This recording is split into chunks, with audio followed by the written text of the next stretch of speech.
Hi, good afternoon, everyone. Thank you for joining our webinar session today. We really appreciate everyone taking time out of their day to be here with us.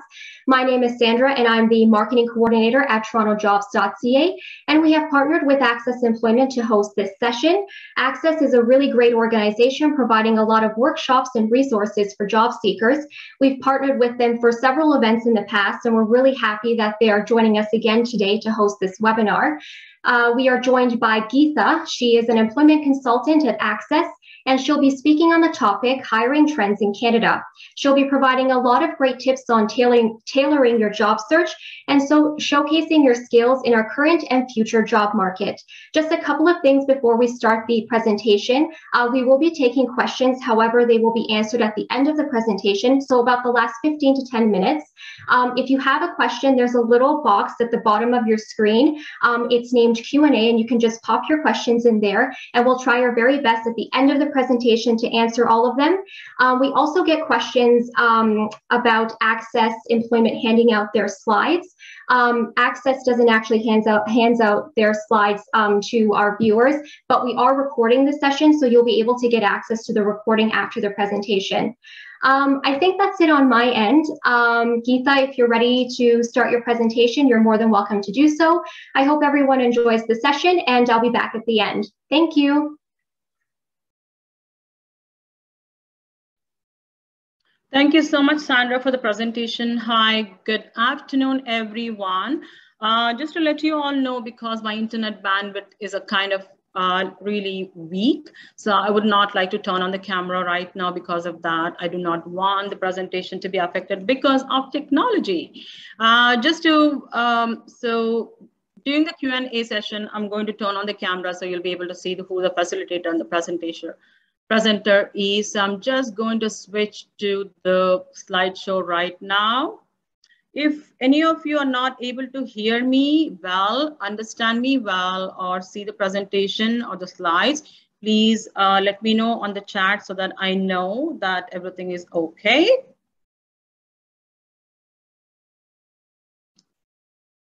So looks like we are good. So again, good afternoon. Welcome everyone for registering for today's Hiring Trends in Canada webinar.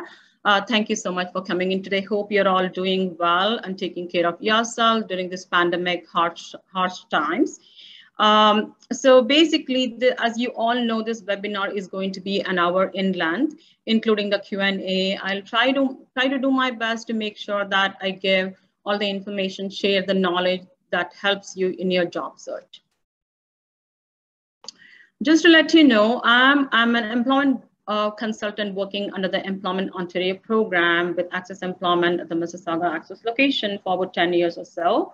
Under the Employment Ontario program, we offer free job search assistance to anyone who is looking for work. Just want to make sure there's something in the chat. Okay. Just wanted to make sure. I'm sorry about that. So we offer free job search assistance to anyone who's looking for work. We have 7 locations across the GTA, and the Employment Ontario program is offered under all the locations of GTA except the Markham office. And under the program, we assign an employment consultant to a job seeker to get any kind of guidance, counseling, access to job search webinars, workshops, networking events, or any other job search engagement or in networking events to any of our job seekers. And your consultant will provide one-on-one counseling. They'll be providing you a lot of ongoing job search support and help, and also connect you with opportunities and employers and networking events as and when they become available and as and when they meet the requirements of the job seekers. In addition to that, under the Employment Ontario program, we also provide what is called as retention support. Retention support basically means helping an individual while they secure employment or while they are in a job in order to make sure that they maintain and keep the job and hold on to the job. So basically, it could relate to anything like coaching, guiding, if an individual is dealing with any kind of issues at work. So we'll be able to guide you in terms of the strategies and techniques in order to deal with a particular situation at work. Just a second.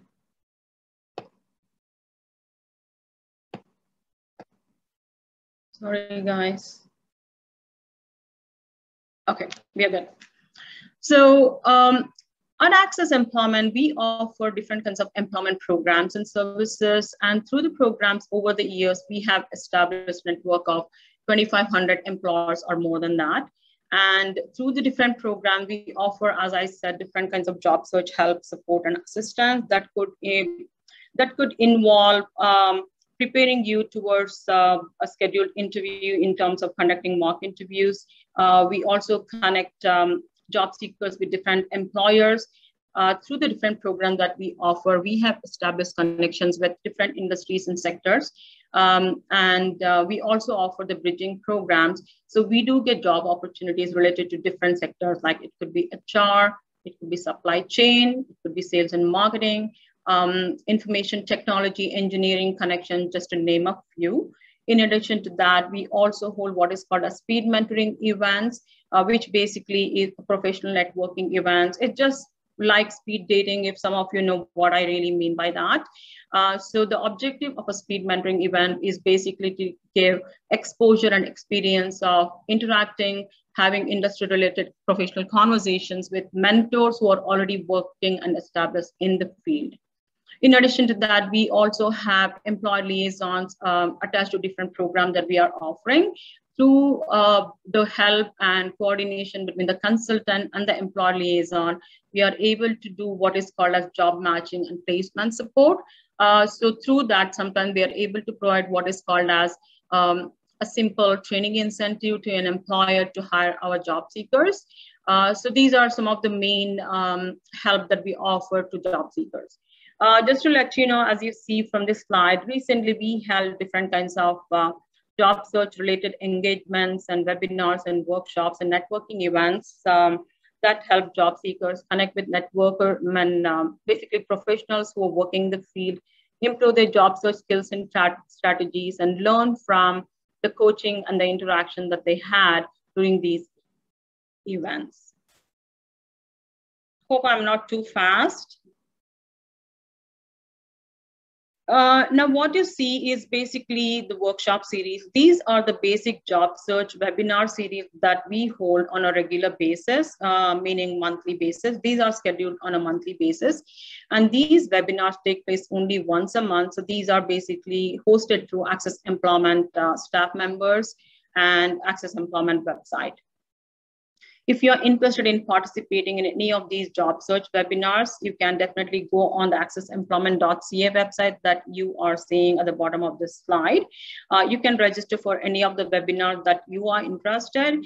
Now, as of March last year, due to the pandemic and the nature of the challenges that we are dealing with COVID-19, we have switched all of our services and programs to online and virtual. Because we are an essential service and we do have clients who are in need of job search assistance. So the advantage of being at home is that you're able to access these webinars instead of taking a bus or driving and so on and so forth. So participating in virtual events has its own benefits and advantages to job seekers.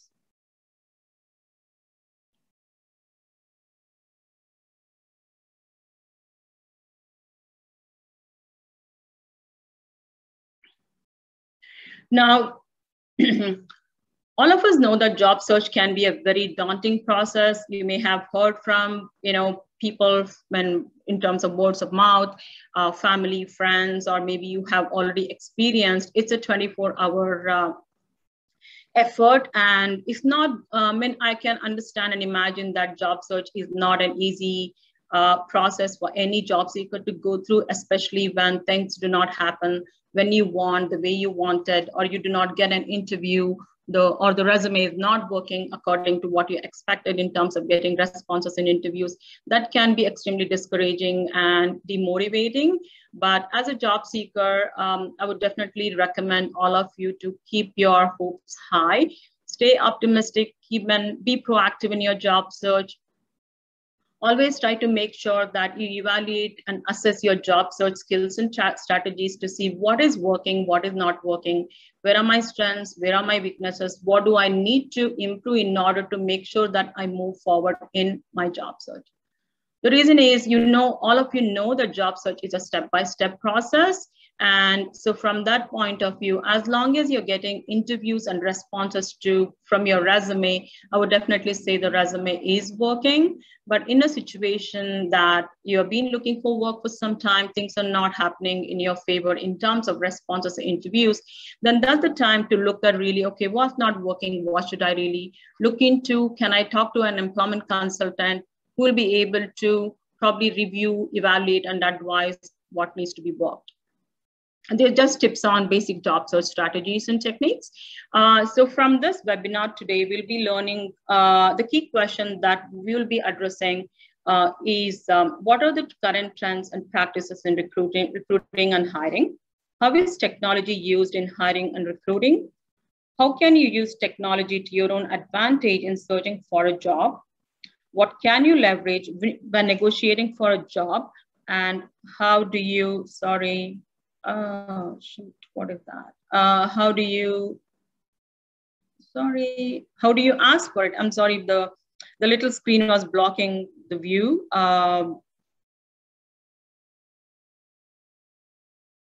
Okay. Now, let us look at each of these aspects related to hiring trends one by one. What are the current trends and practices in recruiting and hiring? Now, as all of you know, technology has been a phenomenal influence, and it has affected employment market, all our walks of life, and all of us have changed in terms of our perspectives, our lifestyle, our life preferences have changed.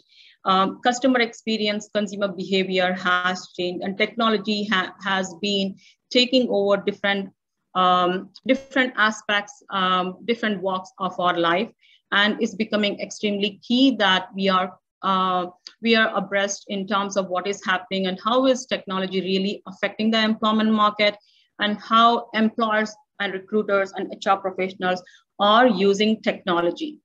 Now, from a job seeker point of view, you want to make sure that you also leverage the influence of technology and capitalize on it in terms of how do I move forward? How do I use technology for my own benefit? So according to the Future of Jobs report, 2/3 of companies expect workers to adapt and pick up skills in the course of their changing jobs. Between 1.5 and 2/3 of companies are likely to turn to external contractors, temporary staff, and freelancers to address their skill gaps. Traditionally, all of us definitely prefer, or all of us were used to a kind of a work style wherein we want to work Monday to Friday, 9 to 5, have a very clear schedule, have stability and security in our jobs, and pretty much have probably 1 or 2 jobs for our life and retire from that, be contented, meet all our goals and requirements, and retire from the job. But unfortunately, things have been changing. Maybe I do not want to say unfortunately, because there are some of us who really like the influence of technology and how it has made life easier, how work has become easier, or looking for work has become easier. So all of us have different views to the influence of technology in our lives and work lives. But in this context, as I said, traditionally, we all want stability and security in our jobs and a life. If anything changes in our work, definitely it affects our personal and family life as well. But unfortunately, we do not have control over what's happening in the employment market today. And especially with COVID-19, things are changing rapidly. Many of the employers and even job seekers, businesses, companies are trying to change and adapt to the changing circumstances and see how can I still function, how can I still operate, how can I run my business and still provide jobs to job seekers and candidates. So this is becoming a challenge, and all of us are making those efforts to adapt and change to what's happening in the employment market. Now, from a current trends and practices in recruiting point of view, there are 3 major top aspects that becomes extremely critical for anybody looking for work. One is continuous learning, and then the gig economy,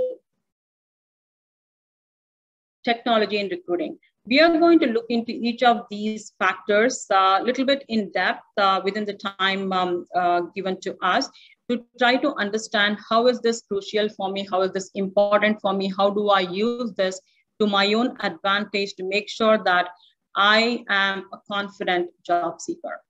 Now here we have an example of a perfect example of Julie, who is working as a receptionist at ABC Hair Salon and Spa. Now, in this particular slide, this is giving us a brief snapshot of how job for Julie has changed in a period of 15 years in terms of how her duties and the responsibilities changed over the years and how it really compelled her to, in order to keep and maintain the job, how she was forced to make sure that she learns continuously in using different resources and so on and so forth, and how she'll be able to keep the job while participating in continuous learning. Now let's see. In 2005, when Julie started working as a receptionist, her job basically revolved around answering phones, responding to emails and basic email communication, greeting walk-in clients, and minor text edits to website. So technology was not really huge at that time, especially for her role as a receptionist in a salon. Now, let's see what were the skills needed for Julie in order to perform this job as a receptionist successfully. Now, at that time, as you can tell, her job required to have good customer service skills, verbal and oral return, basically communication skills, being friendly, personable, being able to interact with people who walk into the salon, organizational skills, good writing skills, and being knowledgeable to use WordPress. And this is how a job looked like in 2005. Now let's see how things changed for Julie 5 years later.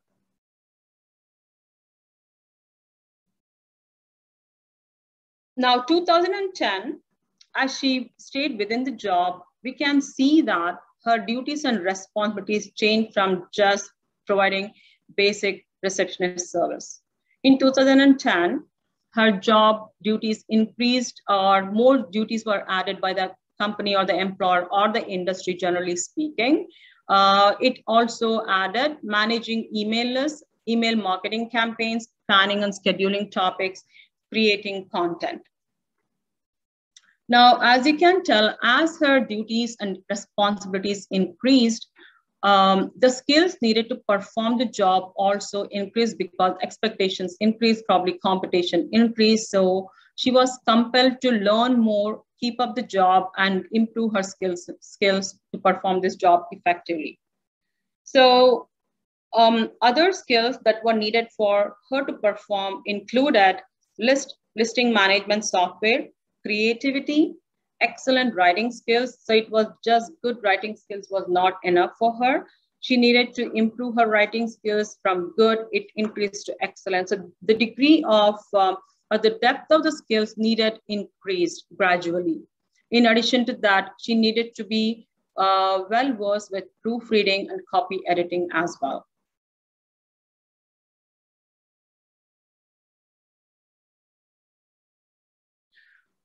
Now, come 2015, again, things changed for Julie. So she, as we say, change is, when change happens on a regular basis, we have to keep up with the changes and adapt to what is happening. And Julie did not have a choice except to adapt to what was happening, what was expected by the company, by the employment market, in order to hold on to the job. So her duties increased, probably I would say by about 30%. So she needed to become more familiar with the social media accounts, be able to schedule, coordinate, and create content, and be able to perform online bookings. So around 2015, the different social media tools and platforms are used in this industry, as we can see from here. And there was a need and necessity for her to be able to perform these duties and additional duties and the responsibilities. Now, I would like all of you to take a few moments and tell me in the chat, what do you think in terms of what kind of additional skills were needed for Julie to perform this job in 2015? Just take a few seconds, and I would like to see what you think from your point of view. So it requires you to go back to 2015 mentally and see, okay, how did this industry look like in 2015? I'm just hoping to see if there are any answers.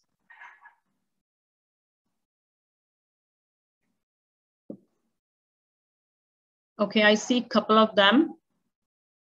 Time management, web design, more focused on technology, programming, that's interesting.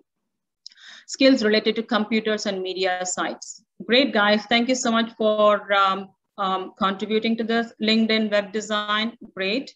And I see something more in the Q&A, web design. Great. Yeah, so you're all right. So things definitely changed for Julie. I guess this happened to many of the jobs, roles and industries over the last, when we are talking Julie's role from 2005 to 2020, so which is 15 years. So 15 years, things have changed tremendously. Sometimes it's really hard to believe how technology has changed our life and our work life and things like that. It's extremely daunting to see, what really happened. So yes, you're all right. So in addition, she needed to be familiar and be comfortable using analytics software, be able to do, little bit of marketing and research, be aware of brand promotion, and be aware of what's happening in that particular industry. And she needed to be able to persuade, influence, and interact with customers to make sure that when they're able to retain the existing customers and also promote services in order to attract more customers as well. And at that time, probably the prevalence of booking software became more, I guess. So she had to start using for online bookings, using a software online, and maybe a company software in order to schedule appointments. So this would help the spa business, increase business and increase customers by way of online bookings and also in-person appointments as well. Now, 2020, things again changed. Again, Julie was challenged to more duties were added to her. So she needed to have an understanding of updating about skincare and hair products in online shopping. So as I told you, and as I mentioned before, consumer behavior, consumer preferences, lifestyles have changed tremendously. And depending on how we behave as consumers, how our tastes and preferences, lifestyle changes, more products come into the market, more services come into the market. Definitely there'll be kind of a force and what would I say? Employees are compelled without any choice in order to stay in the job, compete in the employment market, to update their skills, keep abreast of what's happening, and hold on to the job. Now let's see what happened in 2020 in terms of the skills needed to hold on to this job for Julie. So the other huge skill that she needed was inventory, being able to understand, use, and be familiar with the inventory management software. So this basically, this basically helps us understand how jobs are, when certain jobs have evolved over the years and how technology has made a huge impact. And that necessitates a huge adaptation and adjustment, both from a company point of view and job seekers or an employee point of view. Next, coming to what is the gig economy. So probably some of you have heard of it, or maybe all of you are aware of what a gig economy is. It's simply speaking, it's a freelance economy. So a basic definition or a layman definition of a gig economy is, as you see, that it's a non-traditional work arrangement that is short-term, temporary, or project-based contracted to individuals. So Working in a gig economy has its own pros and cons, both for the businesses, the companies, employers, and also job seekers and employees. From a advantage perspective, gig economy or working in a gig economy, just to give you examples, very, very simple, straightforward example is somebody who is working as an Uber driver or delivering through skip the dishes, so on and so forth, or any kind of short assignment, a short project that you take just to fill the gap in employment, make some additional money, and also probably help with the resume as well. So from an advantage point of view for a person who is working in the gig economy or who is looking to or seeking a role in the gig economy is basically it helps fill experience gaps. It helps an individual gain transferable skills. And then I would also say that you get an opportunity to apply the skills that you have. In addition to that, you get on the job training in these kinds of roles. And sometimes, depending on the role that you take in the gig economy, in terms of a short-term opportunity, it could be closer to your career goal, or it could also lead to a permanent work, depending on the employer's need, your skill set, and the match between the skill sets, between the employer's requirement and what you bring to the table. In addition to that, from an employee, personal, family point of view, it definitely helps fill the financial gap. You have some income coming in, you're able to meet your basic needs, family needs, so on and so forth. And then, again, depending on different situations, different context, different individual scenarios and circumstances, it could also lead to permanent work. I know that it does happen quite a bit in the IT industry. People take up contract job, short-term projects, and that definitely helps and has its own advantages and benefits. Just to share an example, recently I was speaking to a client of mine. We were going through the assessment and so on and so forth, discussing with him about job search strategies and techniques and what's going on. So he did tell me that, yes, Geeta, I'm looking for a professional job. However, because I have my own bills to pay and I have family commitments, so I'm currently working as I'm basically working as an Uber driver. In addition to that, I've also downloaded the other apps called like Skip the Dishes and other apps. So I'm able to get to the different platforms. I'm able to get about 30 to 40 hours per week. And I'm making almost about $18 to $20 per hour. So when at that time, it really shocked me. I was thinking, okay, not bad. You're a very, very smart job seeker. The reason I said is that because not having a job is painful enough, and not getting any income, not having any income coming into the household in any shape, form, or size is definitely going to add to the problem that when anybody is going through in their life. So in these situations, definitely, there's something that maybe I do not know how everybody's situation is, but something that something to ponder and think for all of you. Now, from a disadvantage point of view, let's see what is the downside to the gig economy. Yes, certainly fewer permanent full-time jobs. Not as we mentioned, it's not for everybody, and you may not find these short-term roles in every industry, every occupation. So sometimes it could be interim jobs, survival jobs to fill this, a simple gap or a simple need. And definitely there's no job security, no benefits. And definitely people, if you start working over a period of time or a long period of time, it's hard to plan your life, plan for the family, because there's so much of uncertainty in terms of the cash flow and the number of hours that you can get working in short-term projects. So this could be a filler for anyone who is looking to make some money, not pitch into your savings, or probably also help reduce the gap in employment. And so these are some of the benefits and the disadvantages of working in a gig economy. But what I really want to say is that with the pandemic, many of the companies that were traditionally wanted employees to really go and be there at the workplace 9 to 5 or different shifts, be there at work in order to perform and deliver results. Now, many of the companies have switched to virtual work and remote work because they do have to sustain, they cannot close the doors forever. So they are also forced to adapt and change to the technology, in addition COVID-19 as well. So there's something for all of you to think about now. As job seekers, you do have to understand, probably realize that not everything is under your control when you're looking for work. There are so many factors that come into play which you may not have control over. Now, as a job seeker, you want to make sure that what's under your control and how can I leverage on that. Now, just to briefly talk about it, with respect to that, what's under your control is your job search skills, job search strategies, and tools. Now, what do I mean by that?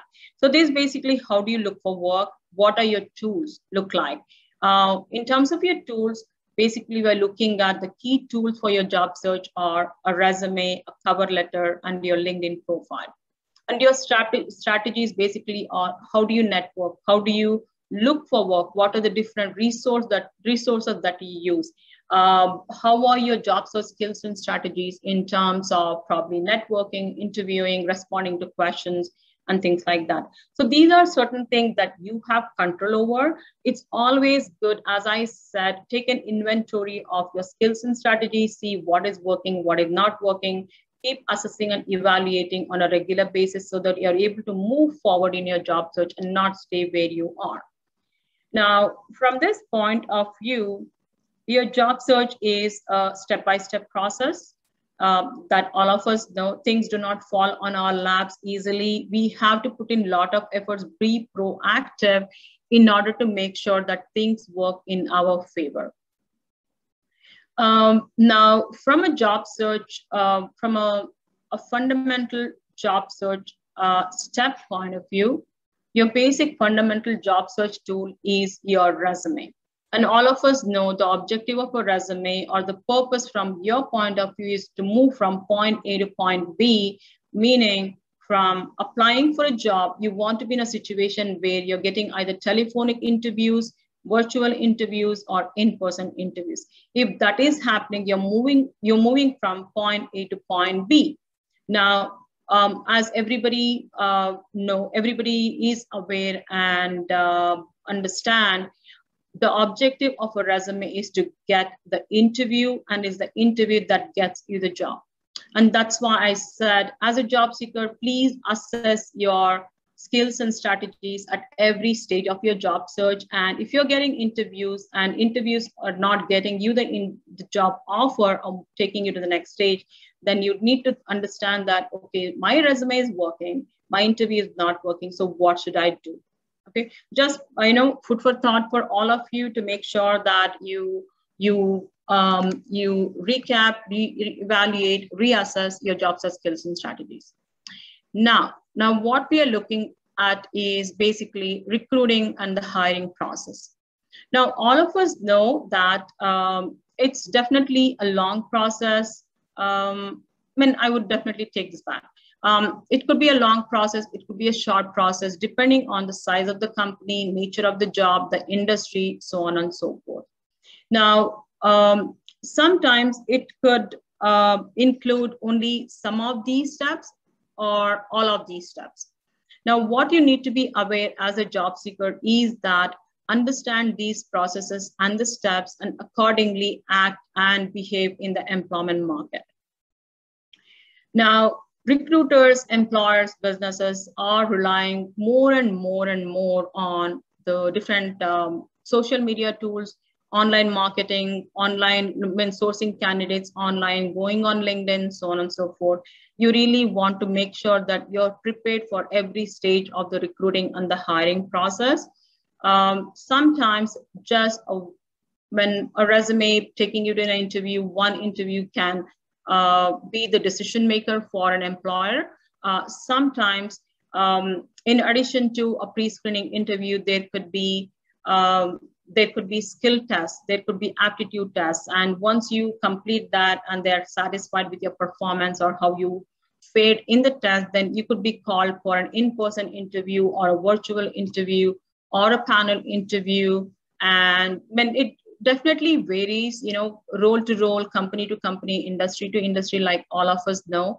But as a job seeker, be aware of the process of recruiting and hiring by employers and recruiters, and prepare thoroughly for each and every stage of the interview process, because all of us know there's definitely a lot of competition for jobs out there, and employers sometimes are at a more advanced, I feel that sometimes it's more an employer's market than an employee's market.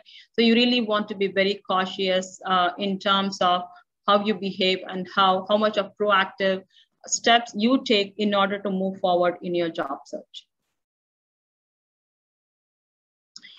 Now, coming to recruiters and social media. Now, all of us know that we are very much aware that employers do use people's social media accounts to see, okay, do you have an online presence, and how much online presence do you have? And what are you saying in your different social media platforms? What are you expressing? Are there any kind of controversial discussions, or topics that you're taking initiative and you're discussing and things are looking awkward or not? So you never know what employers are looking for if they want to really go into our online profiles and look for you online. So you really want to make sure that your online behavior actions are professional and not awkward, because we cannot stop employers to look for information via Google. It's such another huge world. They can look for David A, and they could see if David did not lock his accounts properly, or he did not set up properly his privacy settings properly. Employers may be able to go into David's social media platforms and see, okay, how is David behaving? What is he saying? Is he, when you never know. So you really want to be very cautious in terms of how you behave online and what you say and what you express in different social media platforms that you all have. Now, all of us know Facebook is a personal networking site, and LinkedIn is a professional, and it is a professional networking site, and it's becoming extremely important, or maybe, what do I say, critical for all of us to have a LinkedIn profile, keep updating it on a regular basis, so that employers are able to see the basic profile and how you have been involved in updating your skills, updating your knowledge, and how current and thorough you are in your social media profiles and platforms.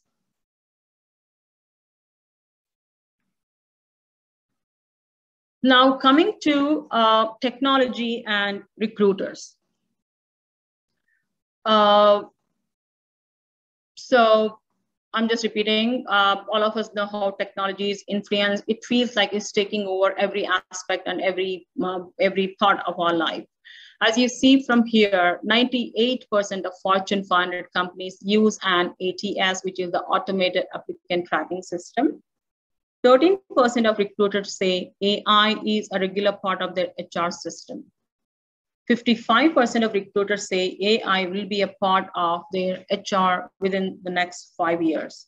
Now, this is pretty scary, or when making it a more, bringing a positive statement to this, it's pretty interesting, and it's just phenomenal the way technology is used in every way, shape, form, and size, and especially in the employment market, in the labor market.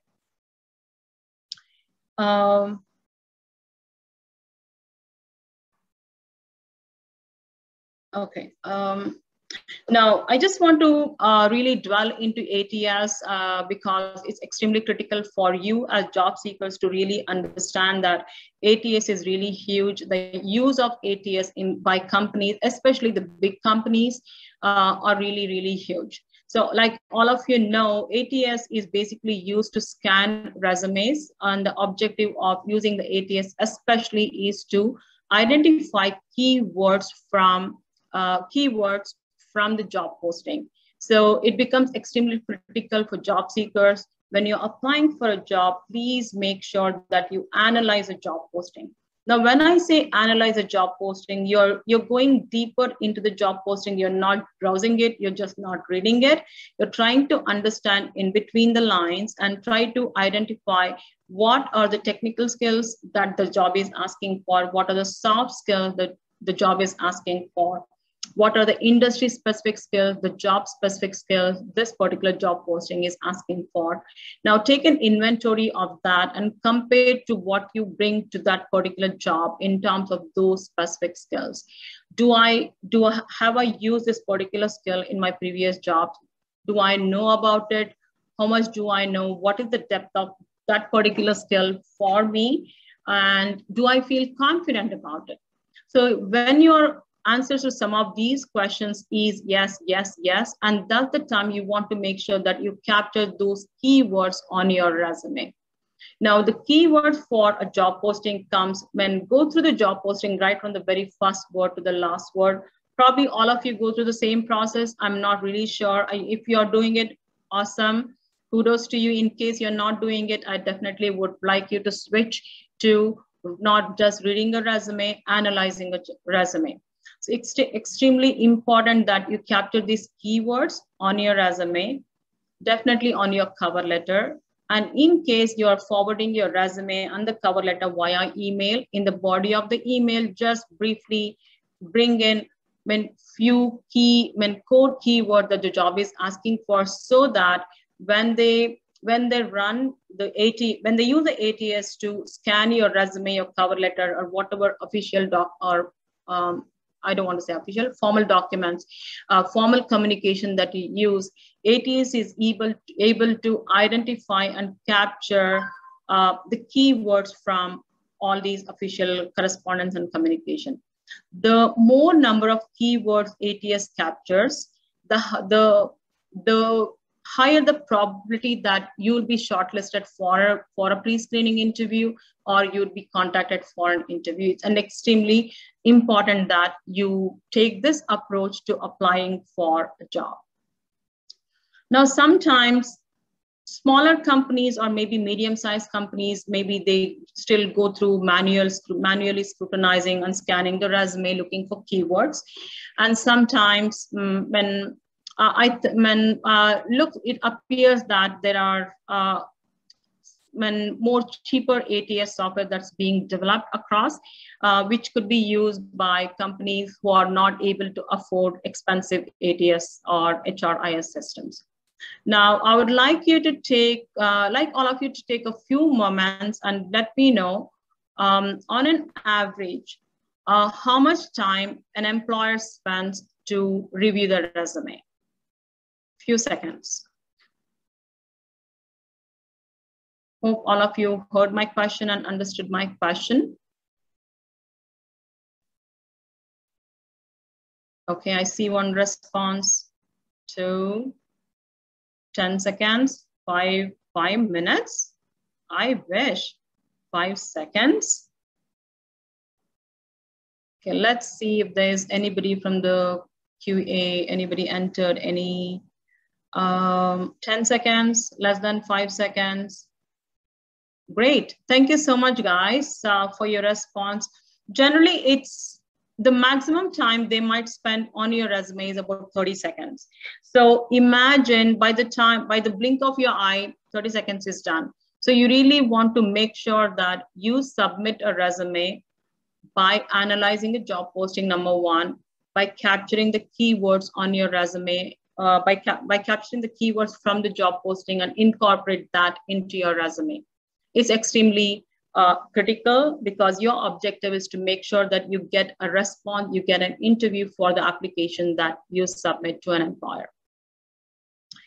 Now, just a second. Okay. So here is just a little activity for all of you.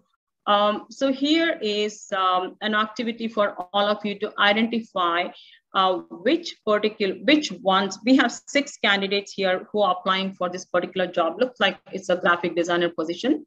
The requirements for this role are 4 to 8 years of experience in graphic design using Photoshop, Illustrator, and InDesign. So all these 4 individuals are applying for the job. Now, I would like you to think about, just a second. Okay.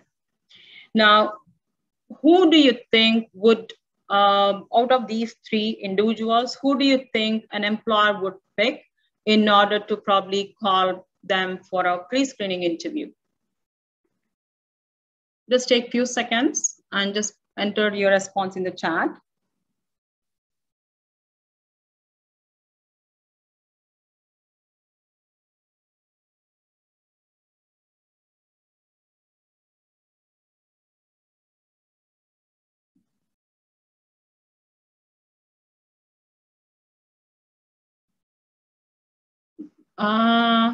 Okay, I see some people are saying Shemer, Janice, John, Janice, Shemer. So the responses are varied. Okay, Shemer. Okay, so let's see now. All of us need to understand that sometimes ATS uses a questionnaire format, and when ATS uses a questionnaire format, the scores or points are awarded to different skill sets that displayed by the or demonstrated by the job seeker on the resume, whatever the case may be. And the higher the score, the probability of that individual or individuals getting an interview is higher. So let's see who was right or whether we really analyzed and captured the keywords properly. So, so just assuming that these are the points awarded basically to different skills needed for the job. So if you add up the skills that Janice, Shemer, and John demonstrated, so let's see who would be the one who would get an interview call. So it would be Janice, as she will be getting 80 points. Do you all see that? Okay, let me move that. Sorry. So, sorry guys, something happened here. Okay, so can you all hear me? Looks like something happened. Can you all hear me? Thank you. Thank you so much. So we see that Janice gets 80 points and she would be one of the individual who would be contacted for either a pre-screening interview or she would be the one who would be shortlisted for an upcoming interview. So you all understand that when basically I hope all of you realize and understand the importance of keywords and capturing them in your job search communication, especially your resume and the cover letter. Now let's understand what is the importance and the relevance of interacting with technology and what are the tips and strategies in relation to that.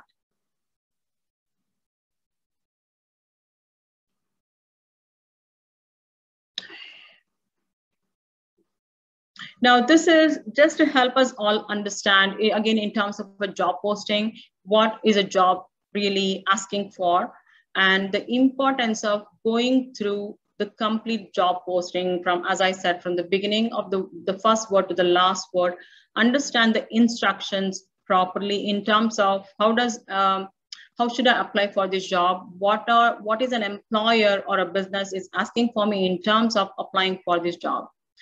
Now, if you look at the highlighted, the two statements here, submit your your cover letter and resume in one document. So please, when traditionally we are used to submitting 2 documents, especially the cover letter and the resume, as 2 attachments. Now, when you go through a job posting, please follow the instructions, understand what is expected of you as a job seeker when you're applying for a job. So when they say send it as one document, I would definitely start with the resume, and then your second page, start with the cover letter. And just to let you all know, make sure that your cover letter is not more than 1 page. It's not an essay. It's basically an introduction to your resume, which all of us know.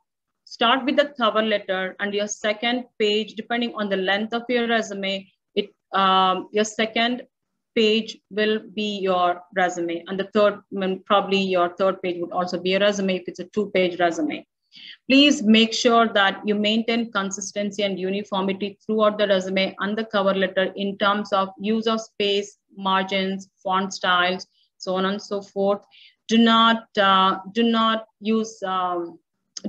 do heavy formatting, because it may not be readable and compatible depending on what programs employers use. In case they do use for like ATS, you really want to be cautious about that. Make sure that your resume is professional, crisp, concise, and clear. It's extremely critical for you to take that approach when you're applying for jobs. Now, just one more food for thought. When you're applying for a job, make sure that if you're applying for a job online, though if the job posting doesn't say cover letter is needed, or cover letter would be an asset or something along those lines, I would definitely include a cover letter with the resume and send it as one document. And in the body of the email, do not ever write a cover letter. Just briefly state, please find a copy of my cover letter and the resume in the attached document, and just one little sales pitch on the body of the email, and nothing really more or extravagant on the body of the email.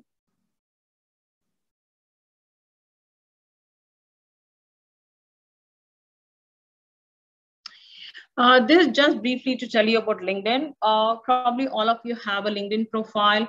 Just make sure that your LinkedIn is updated. You have a nice professional looking headshot, have all your contact information there, especially where you graduated from, what's your current situation in terms of a job seeker, or make sure that you have a very attractive bio and summary. And in case you have participated in any continuous learning maybe via LinkedIn, or maybe online courses or any short certifications and things like that, it's always good to update your LinkedIn and your resume with that, as long as it's related to a position that you're looking for. That helps that you're keeping abreast of in terms of changes taking place, and you're also indicating to the employer that you are a continuous learner. And also the other angle to this is that just because you're participating and taking active efforts in continuous learning, you're indicating to them that your skills are not obsolete. So you just have to pay attention to some of these minor things, because sometimes we take some of these things for granted, and it can really hurt us in terms of moving forward in your job search. The next is just talking about talent pool. Probably all of you know the main message from this particular slide is that whenever you get an invite, especially this generally happens via LinkedIn, whenever you get an invite to join a talent pool, I would definitely recommend you all to accept it, because it's always in your own advantage. Because sometimes employers may not be hiring at that moment, but they may be looking at things in the near future, maybe for an upcoming project that they are working on. We never know what's in the mind. So you always want to make sure that you accept that invite, number one. And the second thing is that sometimes they want to take an inventory of candidate profiles, resumes, whatever the case may be, which they can use for future whenever things arise. So this is, again, it's from your own advantage. So please make sure that you accept that whenever it comes. Again, re-emphasizing on the keyword search and capturing that on a resume. There's just an example here. So the keywords from a job posting here says that we are looking for a senior architect with at least 10 years experience in reading and creating construction drawings and 3D models using computer-aided design CAD. The keywords from a resume is, as you can see, a detail-oriented and qualified senior architect who excels in developing construction drawings and creating 3D models and conducting architectural research and analysis. So what I really want to say is that do not think that you can use a synonym in these situations. Please make sure that you capture that particular keyword like senior architect, 3D models, construction drawing. So that's what I really mean. Do not use a synonym in these situations. You can capture the keyword, however, do not repeat the same statement or the sentence in your resume. It looks kind of silly and awkward. You want to make sure that you restructure, reword it, and express in a way that comes across to be sellable and appealing enough, and it captures what the job posting is asking for. So it's, as I said, sometimes we take things for granted. I know that when working on a resume is not easy, and sometimes we may think that it's too much, but unfortunately, you have to make sure that you meet the requirements of your audience. When I mean audience, I mean employers, HR recruiters, businesses, or anybody who is looking to find a candidate online. So from that point of view, you really want to make sure that you meet the requirements of the audience. So give them what they want to see, tell them what they want to hear in an interview. So that's my philosophy when it comes to when it comes to job search and meeting the requirements of an employer. And the other thing I really want to say is that make sure that your resume is crisp, clear. Generally, I would not recommend a resume to be more than 3 pages. That's in a situation where you have years of experience and you're looking for a senior or a very professional job. That's fine. But other than that, I would definitely recommend to keep your resume to 1 or 2 pages only, depending on the position that you're applying for, depending on the years of experience that you have. And the other point that I really want to make it clear is that make sure that your resume is user-friendly. So or in this situation, I would say audience-friendly. So make sure that, again, it meets the requirements of your resume, of the audience. Make sure that it's appealing, it's attractive, there's enough white space, it's not overly crowded with content and sentences and things like that. So that's extremely important. Sorry, I'm so sorry. I don't mean to interrupt, but we only have 2 minutes left of the webinar. So I want to be able to just have a couple of questions here at the end. Oh, sure. So sorry about that, Sandra. Okay. Is it okay if we go about 5 minutes over? Just a little bit, only because the webinar ends at 3 o'clock. So okay. Are we? Okay, so shall we take the questions then?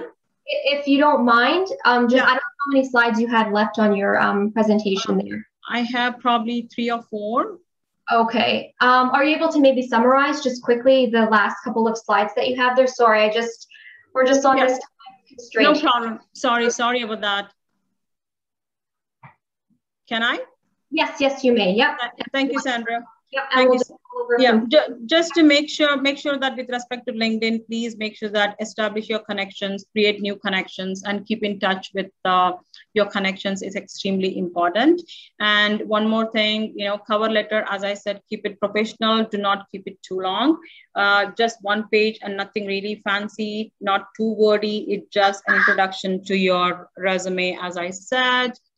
And this is just what a cover letter would look like. And as I said before, in the body of the email, you can talk briefly about the position that you're applying for, nothing really major, which basically would be called as an e-note, nothing really crazy or too wordy. And this is just an example of what an e-note would look like. just very key information, critical information needed for the employer to really understand what you're applying for. Just very, very simple. I'm sorry, guys, my apologies. I just have to just skim through these.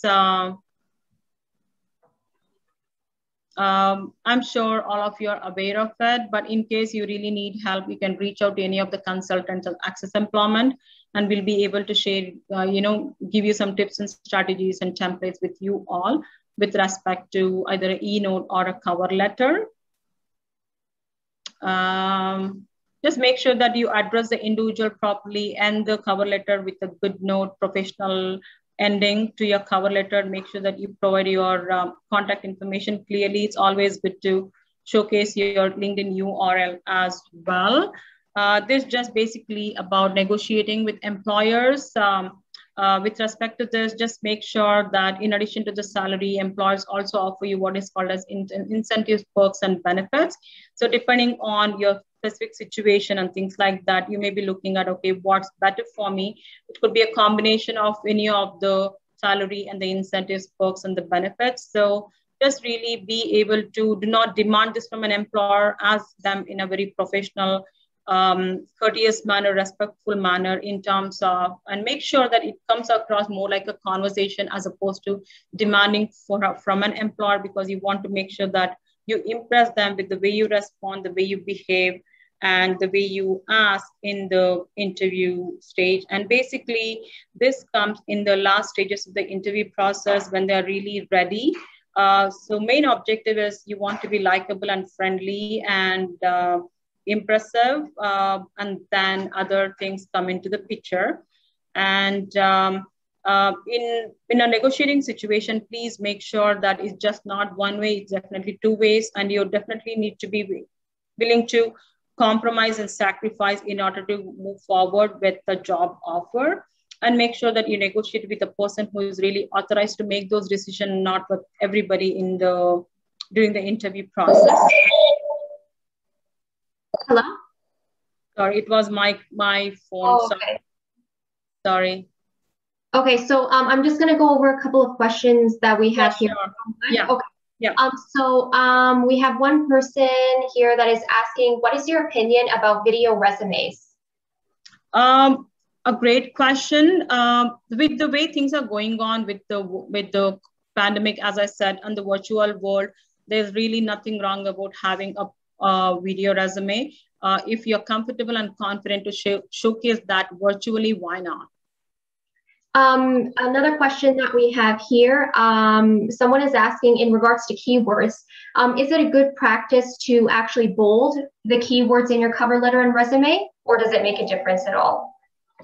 It's okay, but I would definitely say do not really overdo it. Maybe some of the keywords you might want to highlight, maybe, the core keywords, but not, or the core competencies, and not all of the keywords. Another question that we have here is, what do you do if you have a huge gap in your work history and you're trying to get back into the workforce?